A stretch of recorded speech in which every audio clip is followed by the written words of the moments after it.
Hi guys, I'm Eileen. Welcome to my channel. Today I want to share with you the 6 mistakes you can avoid when buying luxury handbags. Now sadly I've done all these mistakes myself, but I'm trying very hard to learn from them and hopefully not repeat these costly mistakes. So I hope this video will be helpful for you, especially if you are considering your next luxury handbag purchase. If you are interested, please keep watching. So the first mistake is settling for less. Now if you have that one dream bag in your mind and you've been wanting it for a long time, then it's probably a good idea to stay focused and get the bag instead of trying to justify what for you is the second best option. When I first started buying luxury handbags, I really wanted to buy the Chanel double flap. But at that point, I only started working for a year and a half, so I didn't have a lot of capital then. So what happened was, I started looking at a cheaper option, which was the Lady Dior in the medium size. I remember saying to myself, that bag is equally beautiful and it's £500 cheaper, so it only makes sense to get the Lady Dior instead. So after getting the Dior bag, I still couldn't stop thinking about the Chanel double flap, so I started saving up again and I got the Chanel bag as well. Now I still have my Lady Dior and I still love it, but the point is, if I did get my Chanel bag in the first place, it's quite possible I would not buy the Dior bag. So basically, I ended up spending double the money.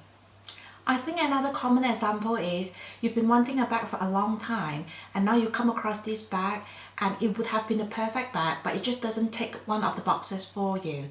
So for example, it can be in the right color, leather or hardware, but it's just not in the right size. Now if this bag is very sought after or in very high demand, it can be very hard for you to put the bag down and walk away. But you just need to tell yourself that it's a lot of money and you deserve the perfect bag. So earlier this year, I came across the Hermes Constance 18 in black and gold. Now the leather was in box leather, which usually is very prone to scratches and water stain. Now as much as I love to have a Constance 18 in black and gold in my collection, I know box leather is not for me.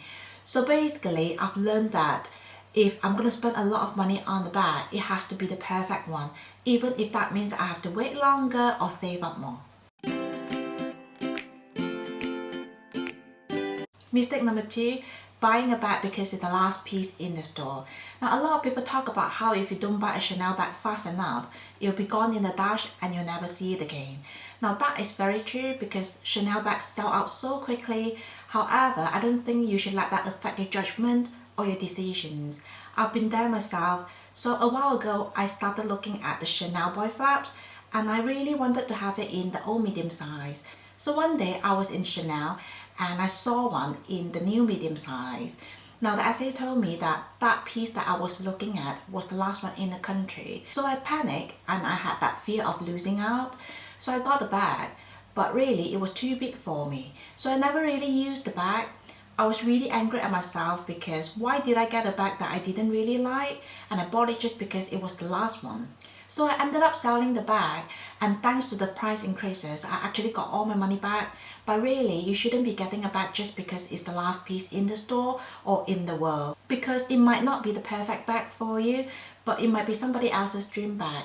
So think of it as letting somebody else have it and putting it to good use. So going back to the Hermes Constance 18 that I mentioned before, now although box leather is not really for me, I know a lot of people are searching for box leather bags because it is a classic leather from Hermes. So it's good to know that somebody else is enjoying the bag instead of me having the bag and being too afraid to use it.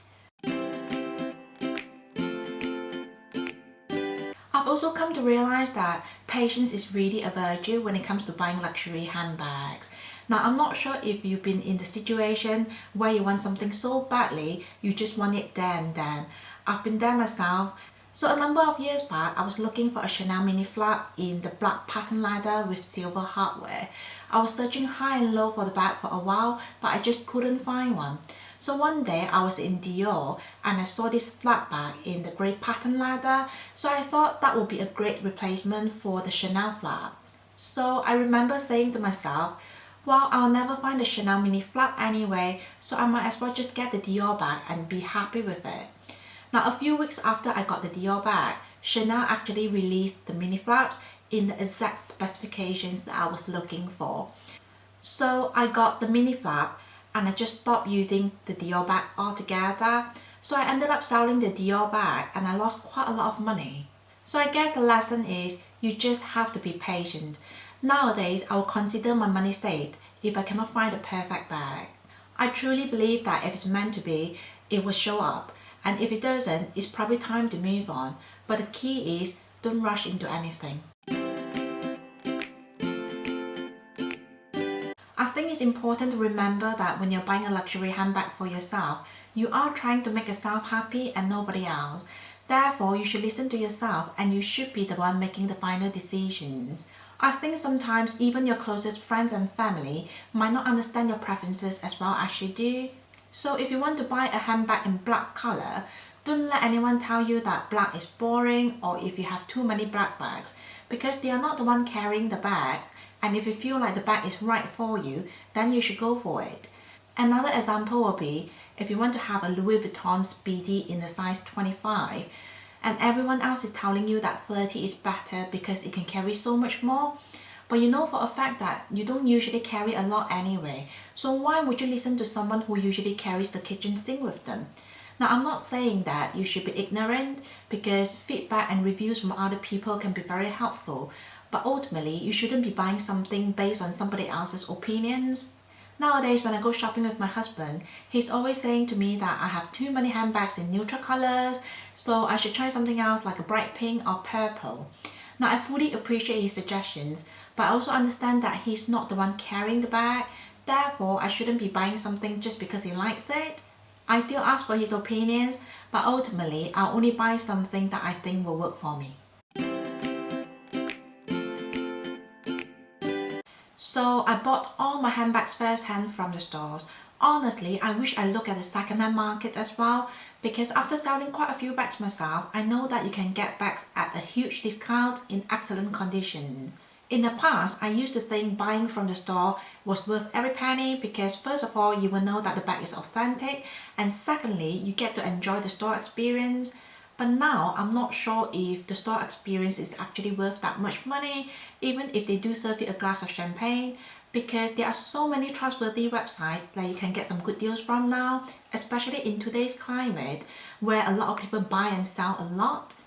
I would still recommend that you check the return policy of every website, just so you can have the peace of mind that if you don't like something, you can always return it. And if you are really worried, you can always get the bag authenticated. Now, there are still bags that I would prefer to buy first-hand, for example the Hermes Kelly and Birkin, simply because they are a lot more expensive on the second-hand market. But for other brands like Celine and Dior, from my personal experience, they don't have very good resale values. So if I'm interested in bags from these brands, I will certainly consider the second-hand market as well. There are a few websites that I'm checking actively. One of my wishlist items is the Louis Vuitton Capucine, and I'm hoping to get it at a good deal. I think the only downfall with buying pre-loved is you have to be quite diligent with checking what's available, because sometimes it can take a while for your dream bag to show up in a good condition. But that is certainly one of the options that I look at when I buy luxury handbags now. I think a lot of us will regret our impulse purchases when it comes to our senses.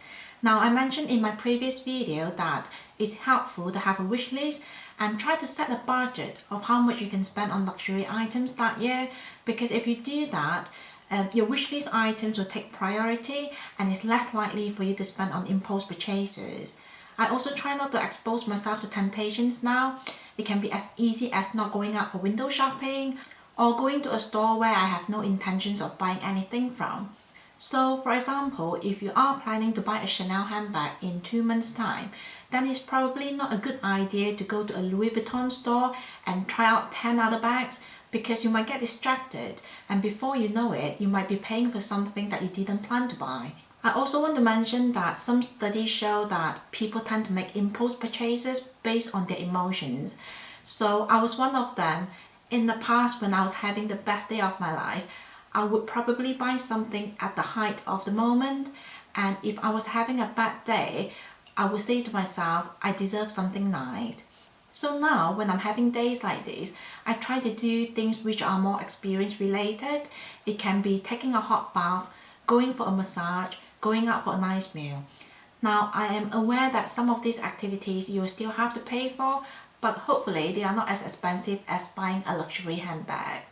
So that's my video about the 6 mistakes to avoid when buying luxury handbags. Again, I've made all these mistakes myself, but I've learned my lessons. So right now, I do try to be more careful when I do my shopping. I hope you find this video helpful. If you did like the video, give me a thumbs up, consider subscribing. I want to thank you so much for watching and have a good day.